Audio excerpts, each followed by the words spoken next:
Bonjour David, vous allez suivre cette mobilisation aujourd'hui. À quoi faut-il s'attendre et doit-on craindre dans un futur proche un manque d'effectifs, notamment dans les établissements de santé selon vous ?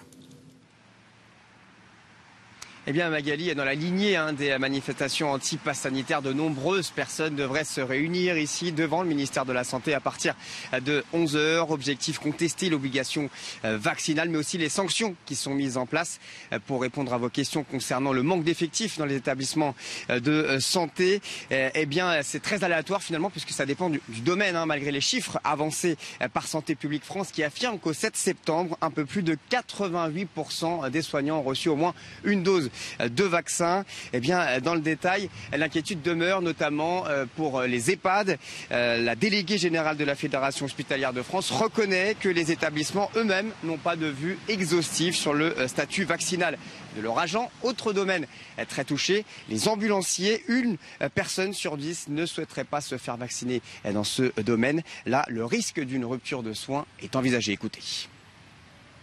13% de la profession ne serait pas vaccinée et ne souhaiterait pas l'être. On risque d'avoir de véritables difficultés avec une rupture du parcours de soins des patients et une augmentation de la carence ambulancière, c'est-à-dire des refus d'intervention pour le compte du SAMU et donc devoir faire des choix douloureux entre urgence et transport programmé.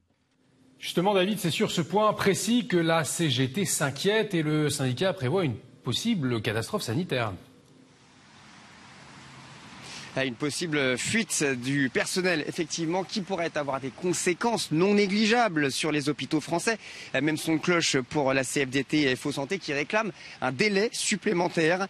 Pour rappel, les restrictions entreront en vigueur dès demain et cela concerne près de 2 700 000 personnes. Ceux qui n'auront pas reçu au moins une dose de vaccin pourront être suspendus sans rémunération. Les soignants qui manifestent depuis le mois de juin dénoncent une mesure antidémocratique. Écoutez. Mais vous vous rendez compte de ce que c'est qu'un soignant qui a mis des patients dans des sacs mortuaires, qui est dans la maltraitance institutionnelle, qui souffre dans son travail et à qui on dit tu vas juste continuer comme ça et puis fais-toi vacciner. Et puis de toute façon si tu ne te fais pas vacciner, tu seras suspendu sans salaire. Mais quel pays démocratique fait ça?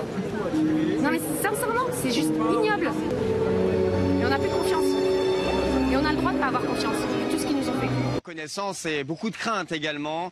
Malgré ça, l'exécutif ne lâchera pas. Olivier Véran s'est montré intransigeant concernant les fraudes, notamment les arrêts maladie, promettant des contrôles systématiques pour toute prescription jugée suspecte. Vous l'aurez compris, la mobilisation devrait être au rendez-vous aujourd'hui devant le ministère de la Santé afin de faire pression sur le gouvernement, mais aussi sur le ministre de la Santé. Merci beaucoup David pour toutes ces précisions.